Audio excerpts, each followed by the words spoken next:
لله الذي أرسل رسوله بالهدى ودين الحق ليظهره على الدين كله وكفى بالله شهيدا وصلى الله على نبينا محمد وعلى آله وصحبه ومن تبعهم بإحسان إلى يوم الدين أما بعد إخواني في الدين رحمني ورحمكم الله طيب نراجع أولا قبل ندخل في أو نواصل درسنا. طيب kita murajaah dulu. Siapa yang mau ditanya?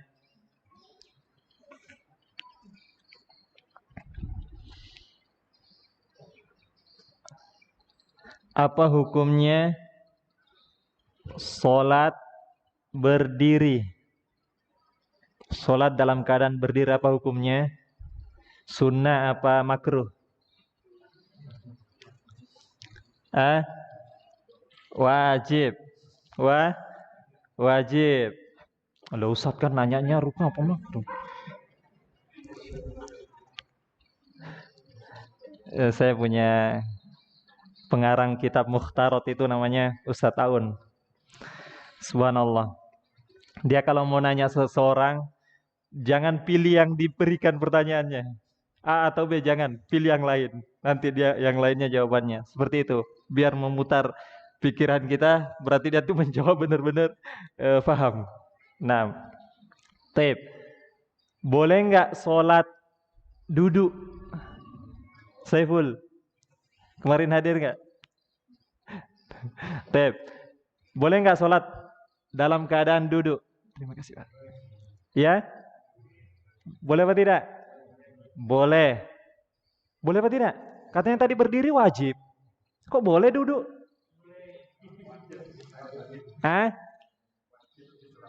Nah, wajib di sholat wajib, tapi adapun sholat lail, sholat malam boleh duduk. Nah, cuma pahalanya setengah dari orang yang berdiri. Kapan pahala sholat orang yang duduk itu sama pahalanya sama orang yang berdiri? Katanya tadi setengah. Kalau sholat wajib, kalau dia duduk berarti setengah pahala sholat berdiri. Berarti boleh duduk. Katanya tadi wajib berdiri. Kalau ada udzur yang menyebabkan dia tidak bisa berdiri, maka diperbolehkan duduk.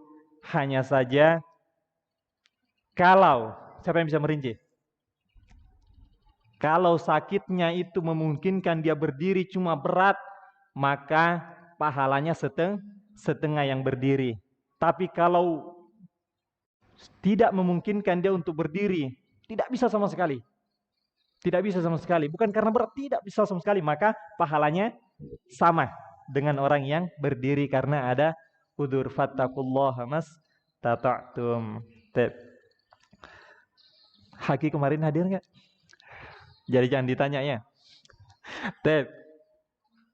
Kalau orang sholat sedangkan di badannya ada najis, dia tahu setelah salam, astagfirullah, ternyata ada najis. Gimana sholatnya, diulang apa tidak? Tidak. Dalilnya bahasa Indonesianya aja. Ya, dalilnya, kisahnya. Setelah malaikat Jibril mewahyukan bahwa di sandalnya tersebut adalah. Nah, dan gimana dalilnya? Mengambil dalilnya, istimbabnya gimana? Dan beliau melanjutkan sholatnya. Nah, masya Allah, nggak diulang dari awal. Padahal sudah tengah, sudah lewat di tengah sholatnya diingatkan, nggak diulang dari awal. Menunjukkan ketika orang sudah tahu, sudah berarti sudah selesai sholatnya, maka tidak diulang. Kemudian jamaah dimulakan subhanahu wa ta'ala, kata Syekh melanjutkan, as-salatu alal minbari, salat di atas minbar. Salat Nabi sallallahu alaihi wasallam pernah mencontohkan sholat di atas mimbar. Ini disebut dengan hadis atau sunnah fi'liyah. Sunnah dalam bentuk perbuatan. Karena di sana ada sunnah qauliyah yang sunnah dalam bentuk ucapan. Kemudian Nabi SAW ada sunnah fi'liyah perbuatan.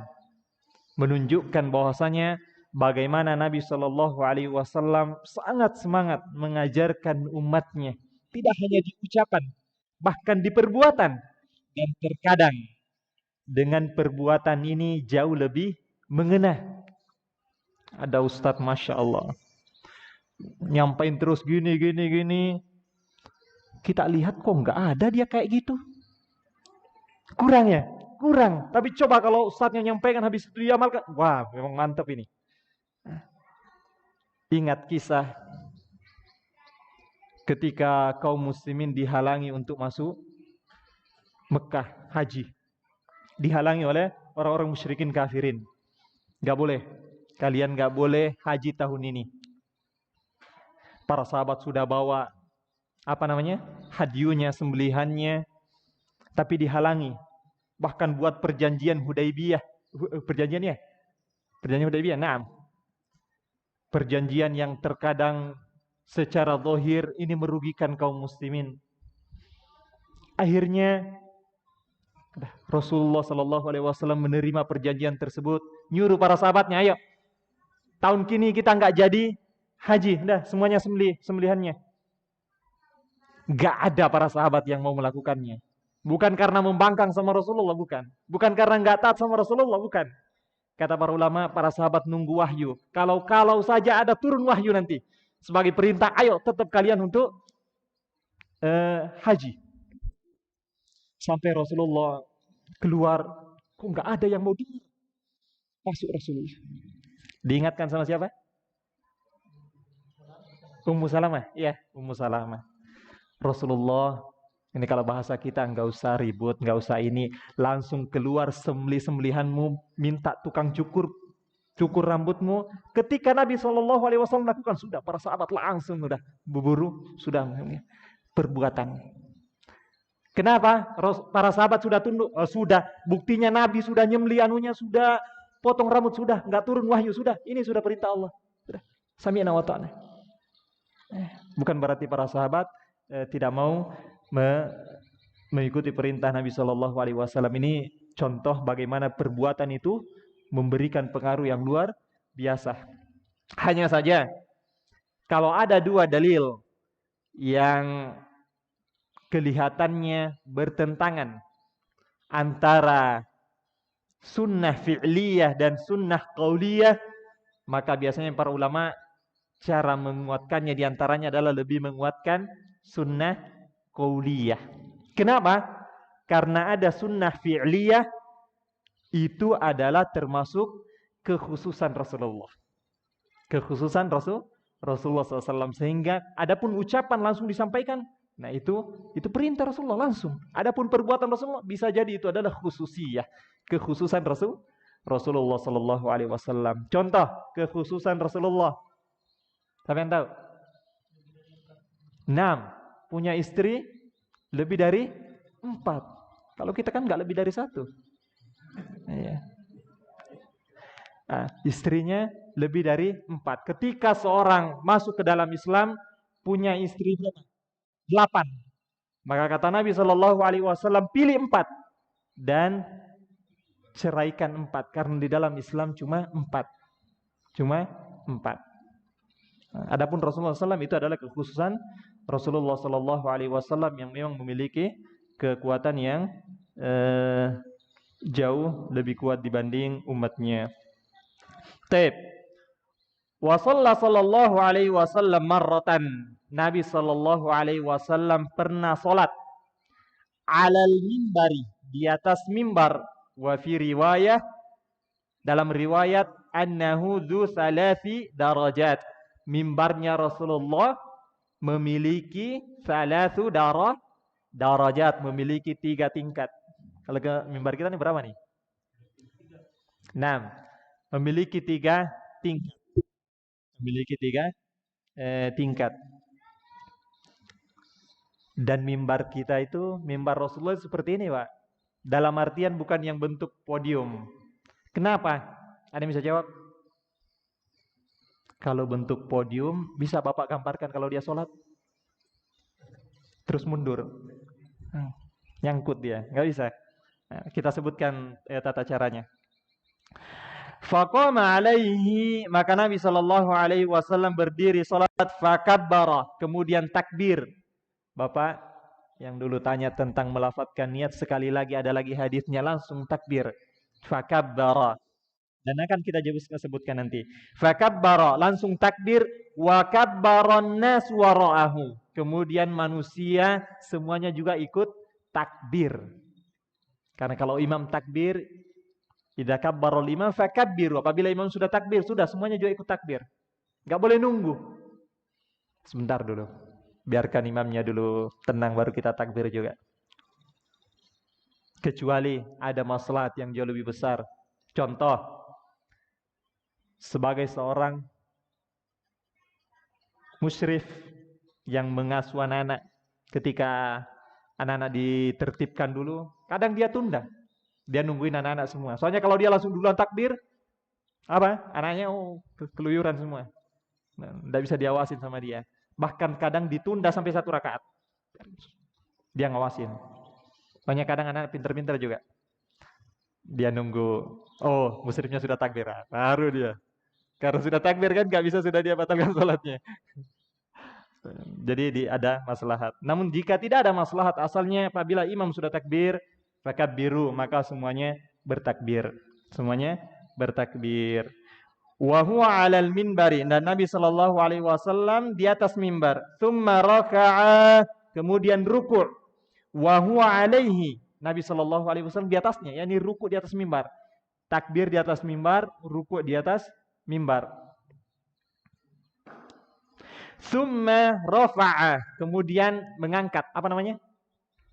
I'tidal. Kemudian i'tidal, fanazala al-qahqara. Kemudian Nabi SAW turun dari mimbar dalam keadaan qahqara. Qahqara itu yamshi ilal khalf. Jalan tapi apa bahasa kita? Mundur ya? Ya mundur seperti ini. Dia menghadap sini, mundur. Kenapa harus mundur? Kenapa nggak balik? Nanti jatuh gitu. Kenapa? Kenapa harus mundur gini, Pak? Enggak, balik dulu gitu, nanti baru balik lagi. Kenapa?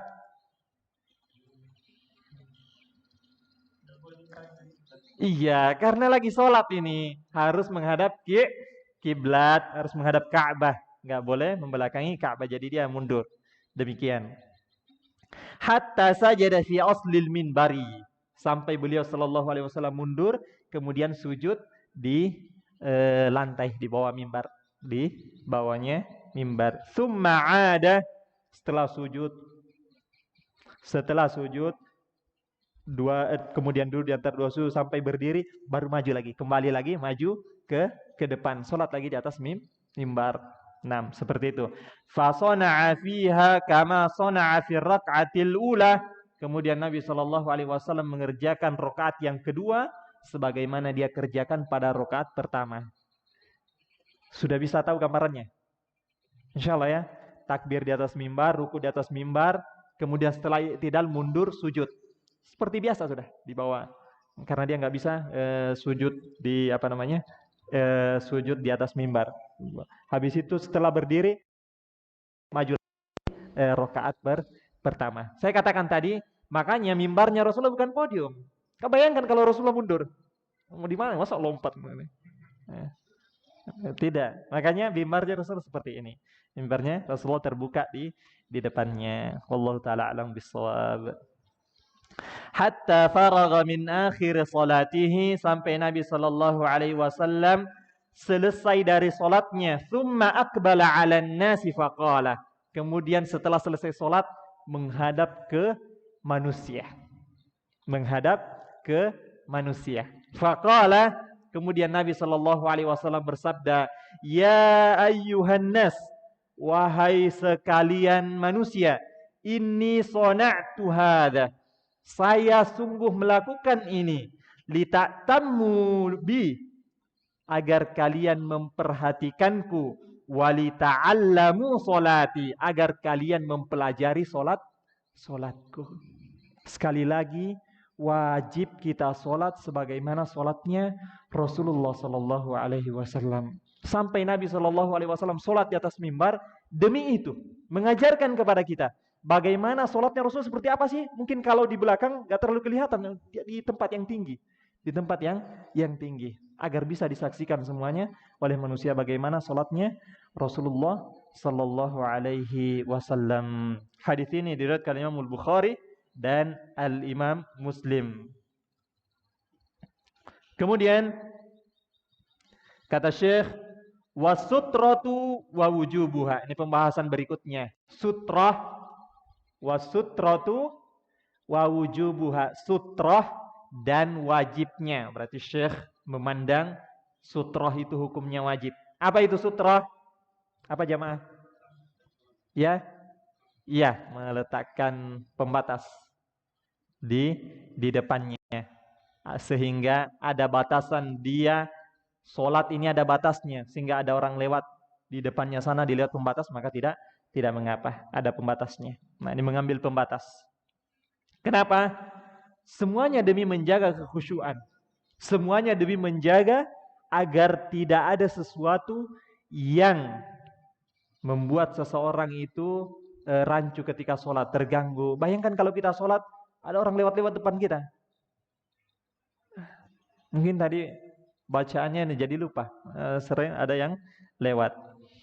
Wa kana sallallahu alaihi wasallam, Nabi sallallahu alaihi wasallam berdiri dekat dari sutroh. Loh Ustaz, ana juga sholat menghadap sutroh Ustaz. Mana sutrohnya? Depan sana. Enggak kayak gitu. Enggak kayak gitu Nabi sallallahu mendekat. Nanti kita sebutkan berapa jaraknya.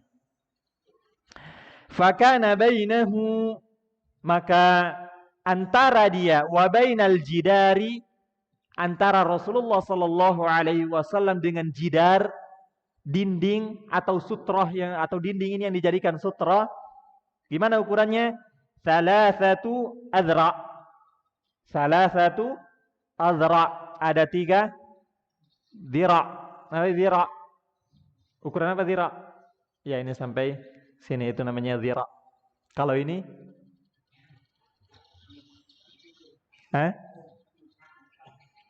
Hasta ya? Iya Pak, bahasa Arabnya. Mungkin kalau bahasa kita sejengkal ya. Nah, dhira. Iya. Jadi 3 ini jarak dia dengan dinding. Jarak dia berdiri. Bukan jarak dia ketika sujud. Oh, sujudnya sana. Wah, berarti bukan. Bukan. Ketika dia berdiri. Wa baina mawdi'i sujudihi, dan jarak antara tempat sujudnya ketika sujud. Nah, di sini sujudnya berarti itu ada jaraknya. Wal jidari mamarrusyad, antara tempat sujudnya dengan jidar atau sutrohnya ini mamarrusyad, seukuran kambing bisa lewat. Seukuran kambing bisa lewat. Bukan kambing yang gemuk sekali sehingga lebar, bukan pula kambing kecil sekali sehingga yang sedang. Yang sedang. Ya mungkin bisa kita katakan seukuran ini apa namanya? Karpet ini dengan dinding itu. Iya. Kambing bisa lewat ya? Iya, sekarang itulah. Kalau kambing yang gemuk nggak bisa lewat ya. Nah, seperti itu. Wa kana yaqulu, perhatikan, tadi seukuran kambing lewat itu kapan itu? Ketika sujud, tempat sujudnya. Tapi kalau berdirinya berapa tadi? Salah satu dhira, 3 apa namanya ini? 3 hasta ya. Ini kayaknya hasta namanya ya. Oh iya, ini hasta. Nah, 3 hasta. Wa kana yaqul, kalau yang tadi hadisnya diriwayatkan oleh Imam Al-Bukhari dan Imam Muslim. Siapa tahu ada yang mau cek, silahkan. Wa kana yaqulu, dan Nabi sallallahu alaihi wasallam pernah bersabda, la tusolli, jangan kalian salat. La tusalli, jangan kalian salat illa, kecuali ila sutrah, kecuali kamu salat menghadap sutrah. La tusalli, jangan kamu salat illa ila sutratin, kecuali engkau salat menghadap sutrah. Kata Syekh Walid hafizahullah taala Saifun Nasr, maka beliau mengatakan ini dalil akan wajibnya jangan kamu salat kecuali engkau menghadap sutrah. Jangan kamu salat sutrah. Kata beliau ini adalah dalil akan wajibnya. Wala tada', dan jangan biarkan ahadan yamurru baina yadaika, jangan kau biarkan seorang pun lewat di hadapanmu, ya antara engkau dengan sutrah. Tapi kalau dia lewat, orang sholat, ini sutrohnya, ada orang lewat sini, sudah, jangan dipedulikan. Yang dilarang itu yang di sini, di antara orang yang sholat, antara dia dengan sutrohnya, antara dia dengan sutrohnya, maka dihalangi. Fa in aba, kalau dia enggan dihalangi, sudah, dia sholat, ada orang jalan, kadang orang nggak tahu Pak, bukan karena sengaja mau melewati, kadang orang nggak tahu, ini orang sholat tiba-tiba lewat, maka dihalangi seperti ini, dihalangi, tetap nggak mau. Kata Rasulullah, faqatilhu, diperangi, agak dikerasin. Kenapa? Bukan kita membenci saudara kita. Fa innahu, disebutkan di sini, fa inna ma'ahul qarin, karena dia bersama dengan qarin. Qarin dari syaitan yang jelek.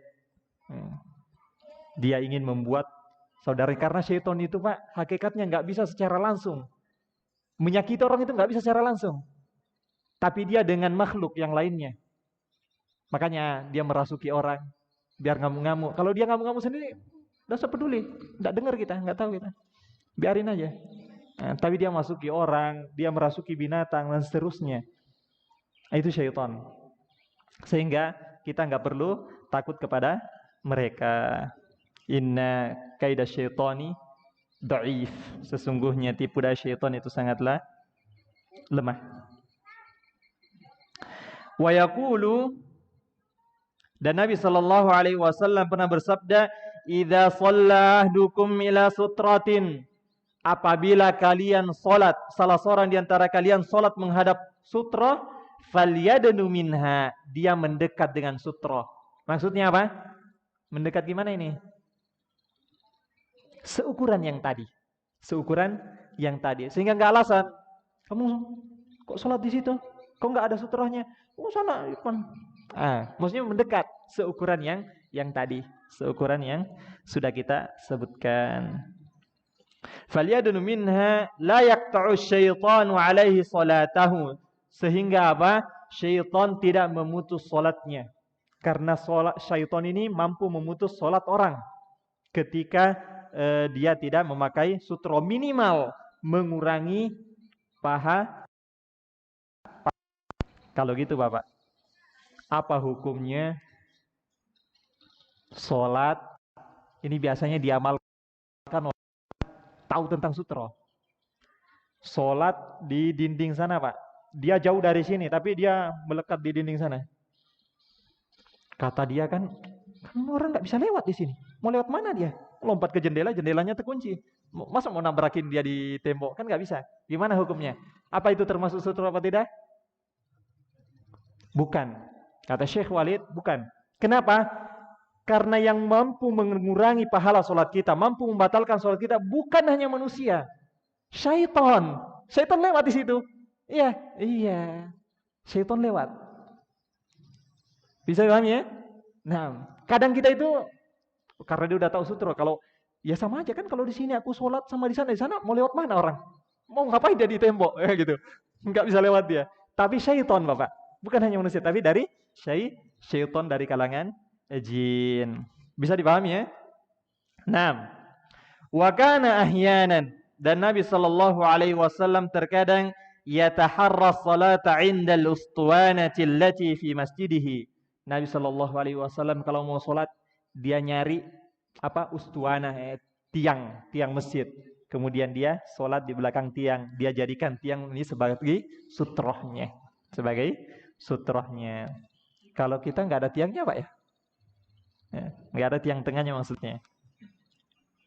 Masya Allah.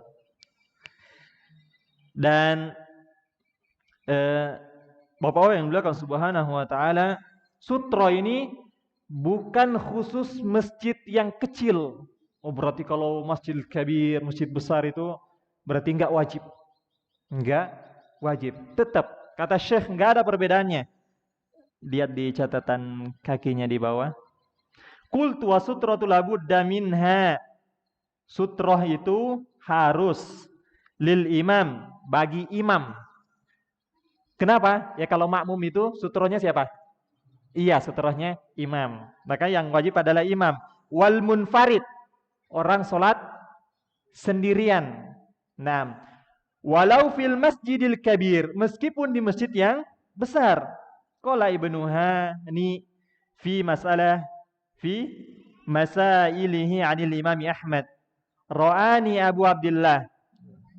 Ibnu Hani menyebutkan bahwasanya Ro'ani Abu Abdullah, yakni Imam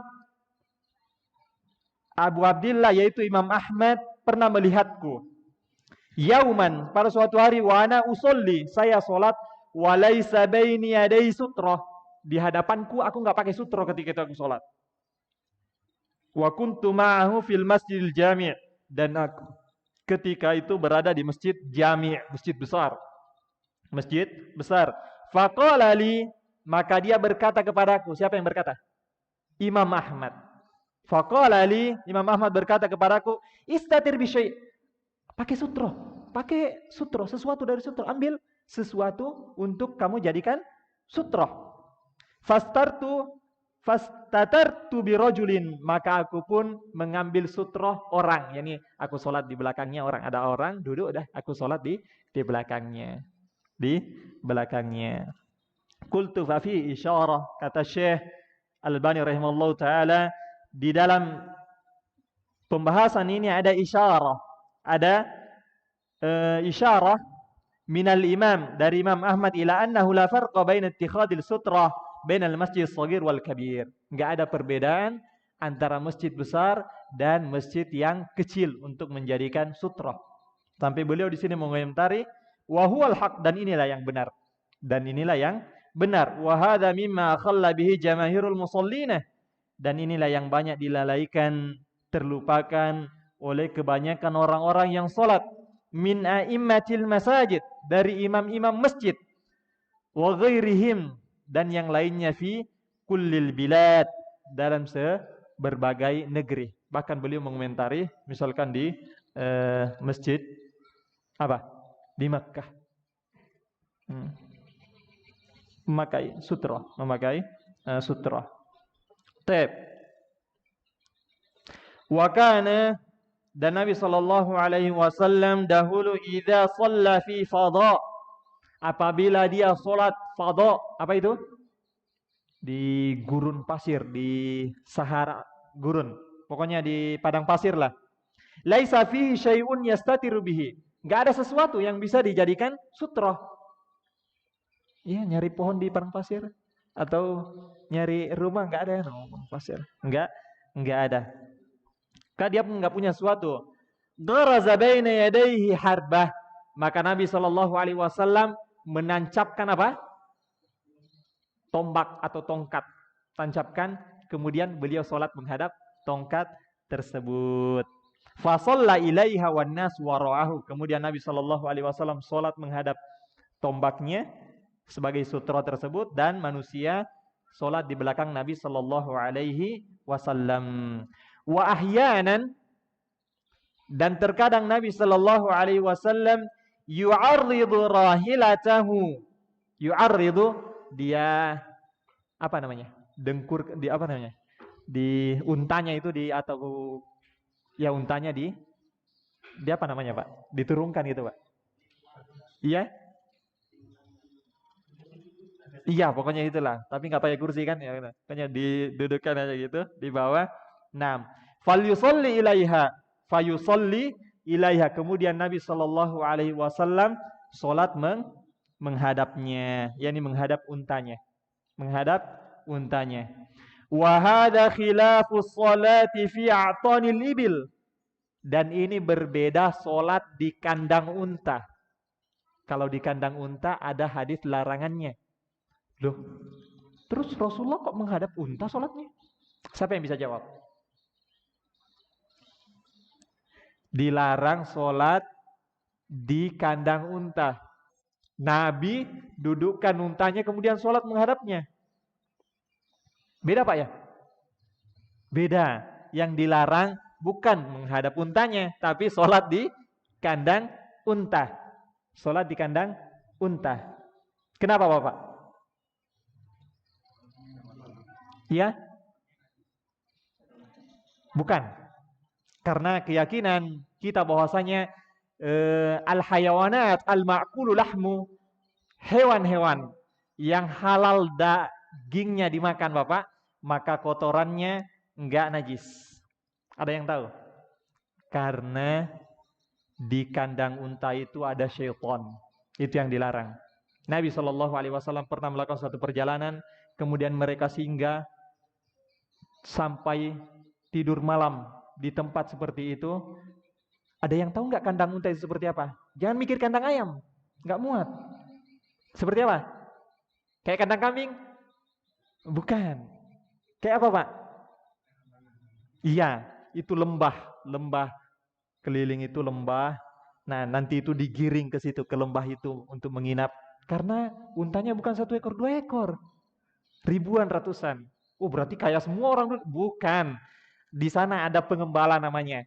Itu orang kaya yang punya unta itu diserahin, dikembalain. Jadi saya orang pengembalanya 1 orang, kadang yang dikembalain 200. Punya si anu sekian puluh, si anu sekian-sekian. Dikumpulin. Karena dia tukang gembala. Ada demikian. Dan itu enggak, sehingga kayak lapangan. Tapi dia di lembah. Di lembah, di situ digiring, masuk. Nah di situ Nabi SAW, para sahabatnya pernah tidur. Salat subuh. Kata Nabi SAW, karena emang di situ adalah tempatnya syaitan, kita diganggu, akhirnya kita tertidur. Akhirnya kita tertidur. Jadi yang dilarang bukan karena kotorannya najis dan yang lainnya, tapi karena di tempat seperti itu ada syaitan. Fa innahu naha anha. Karena Nabi SAW pernah melarang untuk sholat di kandang unta. Wa ahyanan, dan terkadang Nabi SAW kana ya'khudur rahla. Nabi SAW terkadang mengambil ar-rahla. Rahla itu apa? Yang dipasang di punggung unta apa namanya Pak? Pelana. Ya, pelana. Ya, pelananya itu diambil, fayu'addiluhu fayusolli ila akhiratihi. Maka Nabi SAW dia jadikan sutro, kemudian dia sholat menghadap pelana tersebut. Pelana tersebut. Wa kana yaqulu, dan Nabi Shallallahu Alaihi Wasallam pernah bersabda, "Idza wada'a ahadukum baina yadayhi mithla muakhiratir rahli."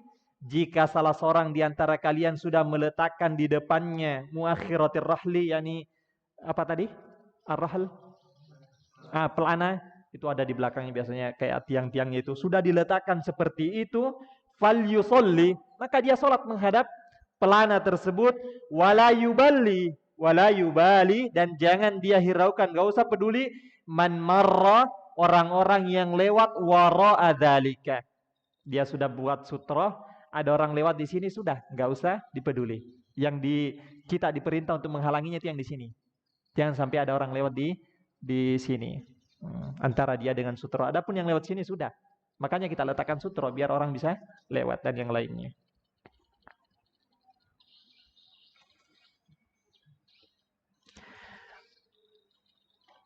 Wa shalla marratan ila syajaratin, dan Nabi Shallallahu Alaihi Wasallam juga pernah sholat menghadap syajarah, pohon.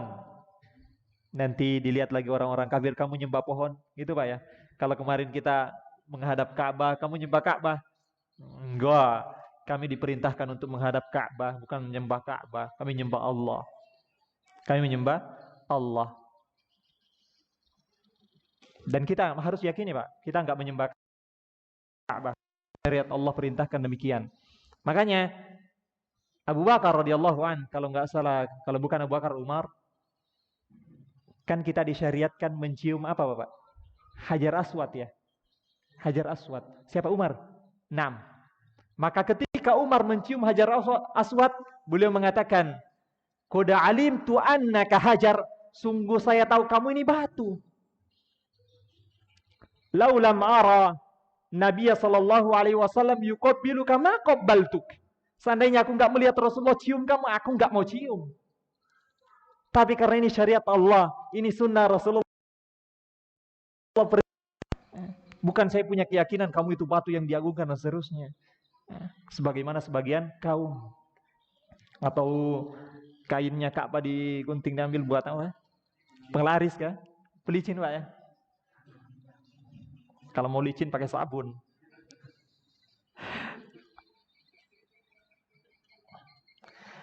Karena ahyanan dan terkadang Nabi sallallahu alaihi wasallam yusolli ila sariri, salat menghadap sarir. Apa? Saiful. Mana sarir? Apa artinya sarir? Ranjang atau tempat tidur. Wa Aisyah radhiyallahu anha muttaji'atun alaihi. Sedangkan Aisyah, istri Nabi sallallahu alaihi wasallam sedang baring di atas ranjangnya tersebut. Tahta qatifatiha. Nabi sallallahu alaihi wasallam salat menghadap ranjang, sedang Aisyah berada di atas ranjang baring. Katanya tadi, belum ya sampai ya. Disebutkan bahwasanya tidak boleh seorang wanita melewati orang yang sholat, bisa batal sholatnya. Nah Rasulullah nih menghadap Aisyah. Aisyah laki-laki perempuan? Nah, iya, istri Rasulullah. Di mana nih Pak? Kata Nabi SAW, jika ada yang melewat 3, wanita dewasa, apalagi?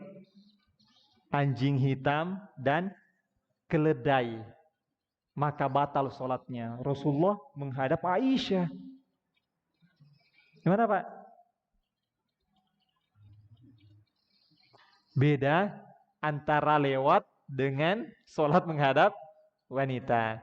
Kalau dia diam seperti itu, tapi kalau dia sudah lewat, marro itu namanya lewat, melewatinya, maka batal sholatnya. Tapi kalau dia jadikan sutroh, kemudian dia sholat menghadapnya, maka tidak termasuk.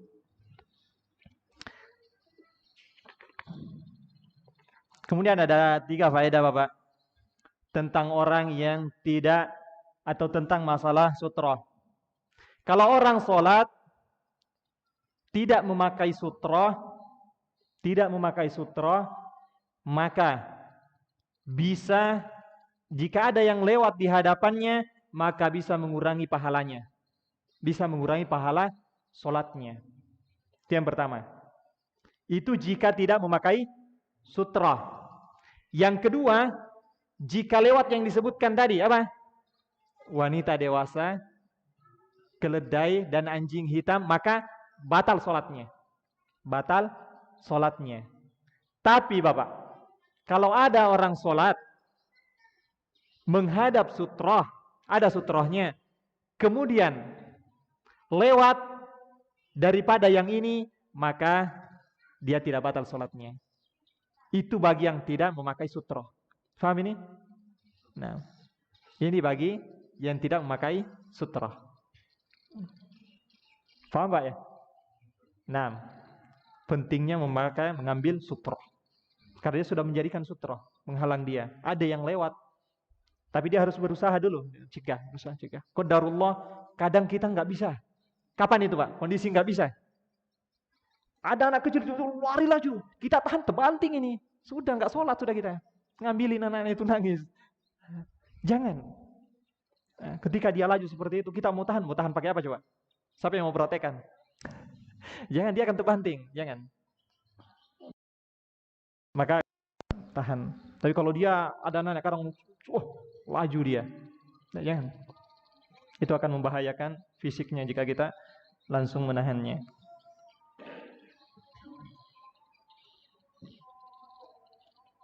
Wa kana sallallahu alaihi wasallam, dan Nabi sallallahu alaihi wasallam la yada' syai'an, tidak pernah meninggalkan sesuatu apapun yamurru bainahu wa bainas sutrah. Nabi sallallahu alaihi wasallam menghalangi orang yang ingin melewat apa saja yang mau lewat di antara dia dengan sutrohnya. Kana yusolli. Pernah beliau suatu ketika sholat. Idja'at syatun. Tiba-tiba ada kambing mau lewat. Tas'a baina yadaihi. Mau lewat di depannya. Nabi SAW sholat menghadap dinding, jidar. Kemudian ada kambing. Namanya kambing kan belum pernah belajar tentang sutra. Jadi dia nggak tahu, lewat aja dia. Nah. Fasa'aha, maka Nabi SAW sabaqoha, mendahulunya. Terus mendahulunya. Soalnya nggak bisa dilarang nih. Dia nggak tahu. Kasih tahu sutra, nggak bisa. Dia langsung mendahulunya. Hatta alzaqabatonahu bil haid, sampai Nabi SAW melengketkan perutnya yang mulia di dinding. Biar apa? Nah, biar kambingnya lewat. Nggak mungkin kambing itu maksa-maksa sini. Enggak. Ketika dia sudah maju, kambingnya lewat belakang. Beda kalau orang, ya bisa kita cegah. Oh, dia udah tahu, oh dilarang langsung dia. Kalau kambing nggak bisa kan, mungkin digini ya, lewat bawah dia. Nah, demikianlah Nabi Shallallahu Alaihi Wasallam. Wa marrat min waraihi. Kemudian kambing tersebut lewat di belakang Nabi Shallallahu Alaihi Wasallam. Wa shalla salatan maktubatan. Nabi Shallallahu Alaihi Wasallam pernah salat wajib. Fa dhamma yadahu. Kemudian Nabi Shallallahu Alaihi Wasallam mengepal tangannya. Falamma shalla qalu, setelah selesai salat, qalu, para sahabat nanya, ya Rasulullah, ahdatsa fi sholati syai'un? Apa yang terjadi ya Rasulullah? Ada yang terjadi dalam salat? Kok tiba-tiba kamu sesuatu? Qala, la, enggak ada. Illa anna syaitan, kecuali hanya saja syaitan arada ayyamurra baina yaday. Hanya saja syaitan mau lewat depanku, aku tangkap dia. Kalau kita kan enggak bisa, Pak ya. Makanya jangan sholat kayak tadi di dinding. Soalnya kalau Rasulullah lihat syaitan, dia tangkap. Kalau kita enggak bisa. Nah, dia lewat di hadapan kita. 6. Fa khanaqtu hatta wajadtu barda lisani, maka aku pun cekik dia sampai terasa dinginnya air lidahnya ala yadai, di tanganku. Wa aimullah, demi Allah, laula ma sabaqani ilaihi akhi Sulaiman, demi Allah, seandainya Nabi Sulaiman saudaraku Sulaiman, ya Nabi Sulaiman tidak mendahuluiku, lartubtu, niscaya aku akan mengikat dia ila sariyatin min sawaril masjid, niscaya aku akan ikat dia di salah satu tiang dari tiang-tiang masjid. Hatta yatifa bihil wildan ahlul Madinah, biar dimainin oleh anak-anak, kata beliau sallallahu alaihi wasallam. Insyaallah. Faman istata'a alla yahula bainahu wa bainal qiblati ahadun falyaf'al. Jika seseorang mampu untuk menghalangi seorang jangan sampai lewat di depannya, dia kerjakan. Dia lakukan. Dia kerjakan. Wa kana yaqulu, dan Nabi sallallahu alaihi wasallam pernah bersabda, idza shalla ahadukum ila syai'in yasturuhu minan nasi, jika seseorang sudah salat menghadap sesuatu yang dia jadikan sutrah, menghalangi dia dengan manusia, fa arada ahadun, kemudian ada seseorang yang ingin yajtaza baina yadayhi, kemudian ingin melewatinya, yakni lihat di hadapannya tersebut antara dia dengan sutra, falyadfa' fi nahri, dia tahan ke pinggir, dia akan ke pinggir. Wal yada mastata'a, dia berusaha semampunya menghalanginya. Fi riwayatin falyamna'hu marratain, dia halangi sampai 2 kali. Fa in aba falyuqatilhu, jika dia tetap enggan, perangi dia. Perangi dia. Di sini falyuqatil, bukan falyaktul. Kenapa? Qatala yaktulu itu membunuh. Qatala yuqatilu, memerangi. Bahasa Arab itu sangat luar biasa, Bapak. Beda panjangnya aja. Kalau kita kan sama ya.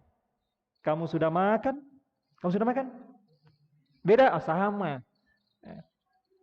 Qatala membunuh. Qatala memerangi. Dan beda Bapak ya. Iya, memerangi belum tentu membunuh. Kalau dipraktekkan ini bahaya.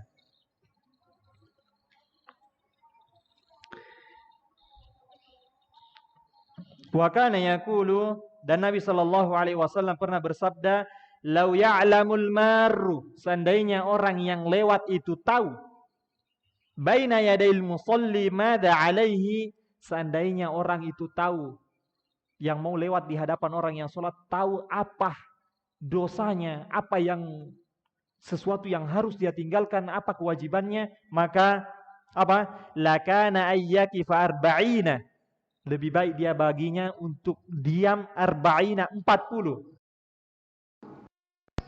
Tidak disebutkan di sini 40 hari, apa 40 bulan atau 40 tahun, dia diam daripada apa? Khairan lahu, itu lebih baik barinya min ayyamurra baina yadayhi, daripada dia melewati orang salat. Ini ancaman keras juga bagi orang yang mau melewati orang yang di hadapan orang salat. Kenapa? Karena kebiasaan syaitan. Kebiasaannya syaitan. Bahkan kalau orang tetap keras maka diperangi, dihalangi. Keras. Kenapa? Syaitan itu membarengi dia. Syaitan ingin mengacaukan salat kita, minimal mengurangi pahalanya dengan perantara manusia. Dengan perantara manusia. Wallahu taala a'lamu bis-shawab. Ada pertanyaan, Bapak?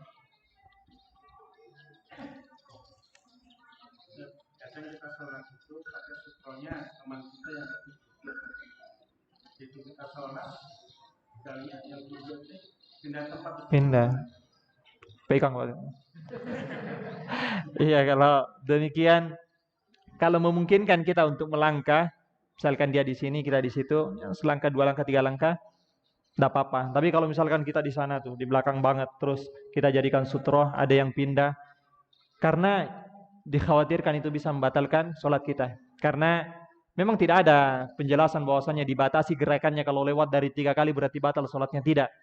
Yang kuat bahwasanya tatkala seorang itu melakukan gerakan yang orang melihatnya, wah ini enggak sholat ini, sudah bisa batal sholatnya, Bapak. Seperti itu sampai jauh. Mungkin bisa ada orang baru masuk, sini, sholat. Karena dia merasa itu enggak sholat. Sampai jauh kayak gitu. Tapi kalau selangkah 2 langkah itu tidak mengapa. Karena Rasulullah SAW pernah sholat, kemudian Aisyah ngetuk pintu, Rasulullah berjalan mendekati pintu, buka, Rasulullah nggak batalkan sholatnya, dia melanjutkan sholatnya. Jadi boleh Bapak melangkah. Allah Ta'ala alam bisawab. Ada pertanyaan, Pak? Biasanya Bapak ini ada terus, Masya Allah. Kita kalau sholat cepat, dia suka kalau seandainya ada yang keluar, maka buang hadis itu buang untuk kuat, apa kita sholat tetap yang main. Iya, maksudnya bergerak gitu iya Pak, kita tutupin. Kalau misalkan softnya di sini ada secara maksudnya kalau softnya 2, ada yang di belakang, yang di samping nggak usah bergerak, yang di belakang ini yang maju. Kenapa? Kalau di samping bergerak, terus di sini cuma sedikit, di sini jalan untuk ke sana. Nah, jadi dia diam, yang belakang dulu. Kecuali yang di belakang itu kok nggak paham, ditunggu-tunggu nggak maju-maju, sudah kita yang berjalan sehingga nanti pas ada lubang, ada yang paham masuk. Allah Ta'ala alam bisawab. Iya Kalau seumpama saat pertama penuh, lantas ada jalan mana baru, kemudian di belakang, gimana untuk sholat sendiri di belakangnya? Iya, sudah Pak. Nah, memang ada hadisnya bahwasanya orang yang sholat sendirian di di belakang soft sendirian, falyu'idu sholatahu, dia ulang sholatnya. Maka Syekh kalau nggak salah Syekh Shalih Utsaimin, kalau bukan Syekh Bin Baz rahimahullahu taala, maka beliau mengatakan ditunggu. Dia tunggu nih, orang yang sholat sendirian dia tunggu. Kenapa? Karena dia nggak sana nanti sholatnya, dia diulang sholatnya kalau nggak. Tapi kalau dia yakin, nggak, di sini masjid sini 2 soft terus, lebih terus, sudah dia sholat. Tapi seandainya dia sholat mengundur, nggak ada, sendiri dia betul, maka nanti dia sholat, dia ulang nanti sholatnya. Ada yang berpendapat dia tarik Ustaz, dia tarik satu jamaah depan. Tidak. Pertama, kenapa tidak? Yang pertama dia akan menjadikan soft pertama nggak sempurna. Yang kedua, orang punya di soft pertama itu pahalanya jauh lebih besar. Dia dijadikan kedua ini. Iya Pak? Iya. Maka dia tunggu, kata Syekh. Kalau nggak Syekh Shalih Utsaimin bisa ada di fatwa beliau. Syekh Sulaiman atau Syekh bin Baz rahimahullahu taala. Allah taala alam. Itu ada tahu apa sejarah atau hadis hakikat itu? Pernah saya dengar teman katanya kalau pernah Rasulullah SAW jatuh uang, kemudian dia suruh umat Khattab mengusung apa pedangnya untuk merapatkan jamaah Islam yang rendah. Itu juga katakan. Bisa kita praktekkan nanti Pak ya. Wallahu taala mana nggak pernah dengar ini. Cuma memang Rasulullah SAW sangat tegas. Bahkan disebutkan sama beliau itu menyusun shaf seperti menyusun anak panah. Rapi, teratur. Iya, karena kenapa? Kita menghalangi agar syaitan la tadau furjatan lisyayatin. Jangan kalian berikan celah untuk syaitan. Kita banyak digoda oleh syaitan.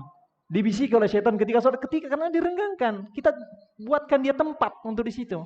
Rapatkan kaki kita, rapatkan sehingga syaitan tidak ada tempat baginya, kata Nabi Shallallahu Alaihi Wasallam. Tapi hadis yang Bapak sebutkan itu, wallahu taala alam, ana belum tahu. Mungkin benar, mungkin tidak. Saya belum tahu. Tapi masya Allah, bagus itu Pak. Cukup Pak. 6. Jika sudah tidak ada. Tadi yang masalah setelah salat baru lihat najis, kan tadi tidak bilang saya. Bagaimana kalau lupa berwudu? Setelah selesai salat, tadi sudah wudu. Apa tidak diulang atau diulang? Masya Allah. Nanti saya, ini PR saya. Iya.